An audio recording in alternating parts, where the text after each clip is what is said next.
This is the Caitlin Clark show. This is the Caitlin Clark show coming into TD Garden. There are literally hundreds of fans, and you can see all the way down the street. You can see this going all the way down the street, lads. OCC! Let's go! Fever! Caitlin Clark fever definitely upped the excitement. She's a really good player and really strong player. Have you seen her play live? No. Yeah. This is my first. Caitlin Clark just did it again. Another arena packed. Another fan base flipped. Thousands of fans showed up, not for the home team, but for her. They poured in hours before tip-off, rocking Fever jerseys, chanting her name, and holding homemade signs like it was a Taylor Swift concert. Even before the first whistle blew, the atmosphere felt like the playoffs. This was supposed to be a Connecticut Sun home game, but the crowd didn't seem to get that memo. From the moment the doors opened, it was all Caitlin jerseys, hoodies, Iowa tees. It didn't feel like a road game. It felt like her house. People flew in from different states just to watch her play. Not for the finals. Not even for the playoffs. Just a regular season matchup. That's the kind of pull we're talking about. Kids were waiting outside 3 hours early. Couples showed up in matching number 22 shirts. Even the ushers were laughing, saying they hadn't seen this kind of crowd all season. This wasn't just a basketball game. It was an event. So why is this happening? Why are thousands packing arenas just to see one player? Because Caitlin Clark isn't just a scorer. She's a movement. People aren't coming for the Indiana Fever. They're coming for her. That kind of stardom shifts the entire orb of the league. And the numbers prove it. Her game against Dallas drew 2.1 million viewers on ABC, making it the fourth most watched WNBA game ever. And based on the buzz, this latest game might have broken that record. For context, before Caitlin, WNBA games struggled to reach 400,000 viewers. Now, every time she steps on the court, it's national TV, sold-out crowds, trending hashtags. She's not just raising the bar, she's obliterating it. Out of the 24 WNBA games this year that pulled in over 1 million viewers, Caitlin was in 21 of them. She's not helping the league grow. She is the growth. And her impact goes far beyond the box score. Analysts estimate that 27% of the league's entire economic activity is tied directly to her. That includes ticket sales, merchandise, concessions, sponsorships, and media rights. In Indianapolis alone, she's already created over $36 million in local economic impact. And yet, she's still on a rookie contract, still getting hammered by defenders, still showing up night after night with that signature smile and fire. Think about it. If Caitlin Clark left tomorrow and started her own league, there's a real chance it would outdraw the WNBA. That's how powerful her presence is. That's what she brings to the game. Caitlin Clark could easily pull bigger numbers in the current WNBA if she ever decided to go solo. And that's not an exaggeration. That's reality. But here's the part people forget. She doesn't want to leave. She wants the WNBA to grow. She wants to elevate the league, even when it seems like parts of that very league don't fully respect or protect what she brings to the table. So, the real question becomes, when is the league going to start protecting her the way she protects them? Now, let's talk about what actually happened on the court. Clark didn't have her best shooting night. She started slow, took contact, missed a few threes that usually fall, and finished just 4 for 14 from the field. But if you're only watching her shooting stats, you're completely missing the point. Her presence was everywhere. She ran the offense like a maestro, dictating tempo, reading the floor, and moving the ball with precision. When the defense collapsed on her, she found the open teammate. She absorbed pressure, took hits, drew traps and switches, even double teams from 30 feet out, and yet she never lost her composure. You could tell she was managing groin pain, but her focus never wavered. The Fever stayed close all game, not because she was lighting up the scoreboard, but because she was making everyone around her better. That's the mark of a true superstar. Then came the scare. Midway through the third quarter, Clark took a hard hit on a drive. She fell, grabbed her side, and for a moment, the entire arena froze. Is she okay? Is this the one that sidelines her? Because let's be honest, she's been taking a beating all season. The physical play, the borderline fouls, the lack of calls, it's adding up. She's getting star treatment. But in reverse, still, she stayed in. Because that's who she is. Tough, maybe too tough. But clearly not at full strength. Her movement got tighter, her shots less fluid. But she didn't pout. She didn't slow down. She just kept playing. That tells you everything about her mindset. But it also forces a bigger question. How long can she keep this up without real protection? Because the league needs her. The fans need her. And if she goes down for good, the WNBA is in deep trouble. And yet, just when it looked like she might be done for the night, the fourth quarter started and everything changed. The Fever were down 6. The crowd was tense. Then Clark checked back in. The energy flipped instantly. She wasn't raining threes, but her playmaking went off the charts. A no-look dime to Aaliyah Boston. A fast swing to Kelsey Mitchell for a wide-open 3. Suddenly, it was a 1-point game. And on the next offensive possession, Clark stepped in, drew a charge, slapped the floor, and let out a roar. The building exploded. The Fever outscored the Sun 25-13 in the fourth quarter.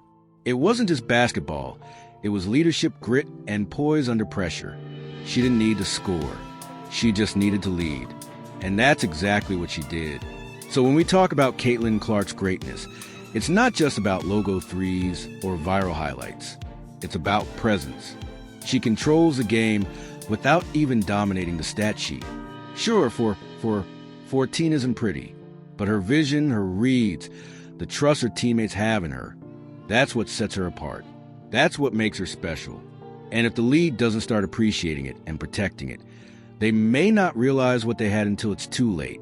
Caitlin Clark is pulling bigger numbers than the entire WNBA has ever seen. And that's not an exaggeration, it's a fact. But the crazy part? She doesn't want to leave. She's not chasing an exit to the NBA or overseas. She wants the WNBA to grow. She wants the league to win, even when parts of it don't seem to respect what she's bringing to the table. So the question is, when will the league start protecting her the way she protects them? Let's talk about what actually went down on the court. Clark didn't have her best shooting night. Let's be real. She started slow, took contact, missed a few threes that usually drop. She ended up 4 for 14 from the field. But if all you see is that stat line, you're missing the point. Her fingerprints were everywhere. She ran the offense like a surgeon, setting tempo, controlling spacing, dishing assists like candy. When defenses collapsed on her, she found the open teammate. She made the right reads, absorbed hits, never stopped moving. The Connecticut Sun threw everything at her. Traps, switches, double teams 30 feet from the basket. And yet, she kept her poise. You could tell she was still nursing that groin injury, but she stayed in rhythm. The Fever stayed within striking distance because of her. Everyone was watching, waiting for a 30-point explosion. But Clark was doing something even more valuable, outsmarting the defense and elevating everyone around her. That's what a superstar does. Then it happened. Midway through the third quarter, she took a hard bump on a drive, hit the floor, grabbed her side, and for a second, the whole arena went silent. Was she okay? Was this it? Because let's not pretend. Clark's been getting knocked around all season. Some of it's normal, sure, but some of it, excessive. She's receiving star treatment, but in reverse. No calls, no protection. And once again, she's hurting while the officials look the other way. But she stayed in, because that's who she is. Tough, maybe too tough for her own good, but clearly not at 100%. Her movement stiffened, her shooting dipped. Still no quitting, no pouting. She kept going. That says everything about her mindset. But it also raises a serious question. How long can she keep this up without real protection? The league needs her. The fans need her. And if she goes down for real, the WNBA is in serious trouble. Here's where it got wild. Clark's clearly hurt, clearly limited. But when the fourth quarter hit, something flipped. The Fever were down 6. The crowd was anxious. Then boom, Clark checks back in and the arena explodes. She didn't need to launch logo threes to take over. Her playmaking? Elite. A no-look dime to Aaliyah Boston. A quick swing to Mitchell for a three. Suddenly, it's a one-point game. And then, on defense, she steps in, draws a charge, slaps the floor, and screams. The building shook. The Fever outscored the Sun 25-13 in the final frame. They played inspired, connected basketball, and it all started with Caitlin. She didn't have to fill the box score. She just had to lead. And that's exactly what she did. You want to talk clutch? Here's the truth people miss. Caitlin Clark's greatness isn't just in the points or the deep threes. It's in her presence. She controls the entire game without needing to dominate it statistically. Sure, 4 for 14 doesn't sparkle. But you know what does? The way she sees passing angles before they open. The way her teammates trust her. That's rare. That's special. And the crowd? They're not cheering because she's perfect. They're cheering because she's real. She hustles. She dives for loose balls. She takes charges. She shows emotion. That's what people connect with. You don't need 40 points when you're making everyone around you better. That's what LeBron did. That's what Magic did. That's what Caitlin's doing now. And let's be honest, how many rookies walk into a pro league and instantly become the face of it? That's not normal. But Caitlin Clark makes it look normal because her impact isn't just on the scoreboard. It's in the energy of every building she steps into. And here's where it gets real. The WNBA has a problem. A good problem, but still a problem. They're depending too much on one player. Clark has become the league's heartbeat. And while that's magical right now, it's also risky. What happens if she misses time? What if she burns out? Because let's face it, every big ticket game, every national broadcast, every packed arena, it's all her. Ratings spike when she plays. They drop when she doesn't. The league needs to build around her, not on her. Promote other stars. Develop rivalries. Give fans more reasons to tune in, even if Clark's on the bench. Because if she ever steps away, the momentum might die with her. And that's not on Clark. That's on the league. The clock is ticking. At this point, Caitlin Clark isn't just a player. She's a cultural phenomenon. Think about it. How many WNBA players have ever sparked this kind of reaction? Sold out arenas in cities without teams. Kids copying her shot. Families driving hours just to watch her warm up. That's not hype. That's legacy. She's inspiring the next generation. Youth signups are rising. College interest is spiking. Sponsors are rushing in Gatorade, Nike, national TV spots. All because of her. She's made women's basketball cool. She's made it fun. And she's doing all this at 23 years old while playing 30-plus minutes a night through pain. That's not just impressive. It's once in a generation.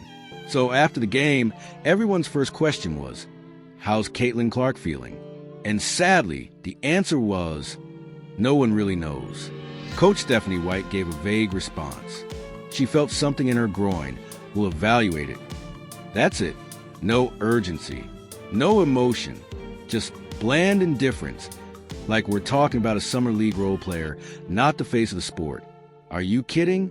Your generational star limps off after getting hammered all night, and you don't even know which side of her body's injured?